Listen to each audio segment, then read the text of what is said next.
নমস্কার। ভাতের সাথে খাওয়ার জন্য একদমই সহজ পদ্ধতিতে বানানো মূলো শাকের নতুন স্বাদের একটি রেসিপি আজ আমি আপনাদের সাথে শেয়ার করব। এর জন্য প্রথমেই এখানে নিয়ে নিয়েছি 200 গ্রাম মতো মূলো শাক। এখন শাকগুলোর গোড়ার দিকে তুলনামূলকভাবে একটু শক্ত ও মোটা ডাঁটাগুলোকে কেটে বাদ দিয়ে ডগের দিকের অপেক্ষাকৃত একটু নরম ও কচি ডাঁটা শুদ্ধ পাতাগুলোকে মিহি করে কুচিয়ে ভালোভাবে ধুয়ে জল ঝরিয়ে নেব। এরপর 2 টেবিল চামচ মসুর ডাল ভালোভাবে ধুয়ে পরিমাণ মতো জলে 30 থেকে 40 মিনিট মতো ভিজিয়ে রাখবো, যাতে ডালগুলো একটু নরম হয়ে ফুলে যায়। এবার কড়াইতে দিয়ে দিলাম চায়ের কাপের 1 কাপ জল।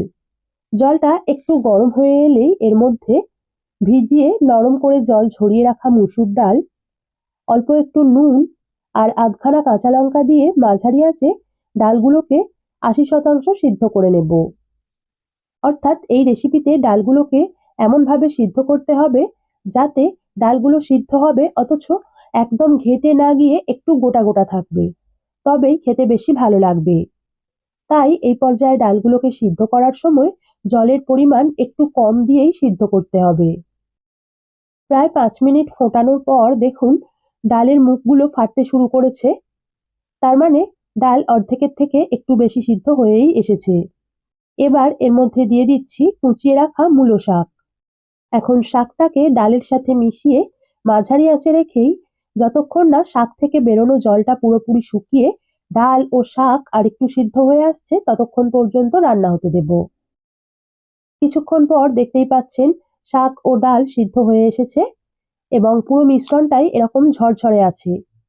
আর এই পর্যায়ে দেখুন ডালগুলো কিন্তু সিদ্ধ হয়েছে, একদম গলে ঘেঁটে যায়নি, গোটা গোটাই রয়েছে। আপনাদেরও ডালগুলোকে ঠিক এইভাবেই সিদ্ধ করে নিতে হবে। এবার এগুলোকে একটা পাত্রে ঢেলে রাখবো। এখন কড়াইতে অল্প একটু সর্ষের তেল ভালোভাবে গরম করে নিয়ে এর মধ্যে ফোড়ন হিসাবে দিয়ে দিয়েছিলাম একটা কেটে রাখা শুকনো লঙ্কা এবং 5-6 কোয়া থেতো করে রাখা রসুন। এই রেসিপিতে রসুন বাটা দিলে কিন্তু ভালো হবে না, হয় থেতো করা রসুন অথবা মিহি করে কুচনো রসুনই ব্যবহার করতে হবে।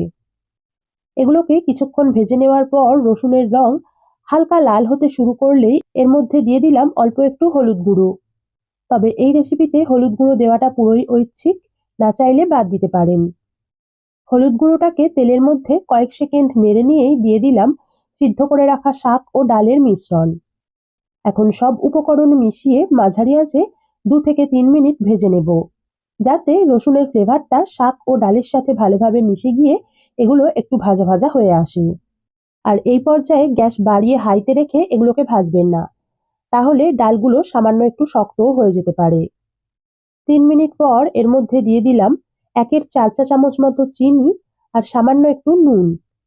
এগুলোকেও শাকের সাথে মিশিয়ে চিনিটা পুরোপুরি গলে আসা পর্যন্ত ভেজে নেব। এই রেসিপি একটু ঝাল মিষ্টি স্বাদের হলেই খেতে বেশি ভালো লাগবে। তবুও লঙ্কা ও চিনির পরিমাণ আপনারা আপনাদের স্বাদ অনুযায়ী বাড়িয়ে বা কমিয়ে নিতে পারেন। এবার গ্যাস বন্ধ করে এটাকে একটা পাত্রে ঢেলে নিলেই আজকের রেসিপি পরিবেশনের জন্য তৈরি হয়ে যাবে।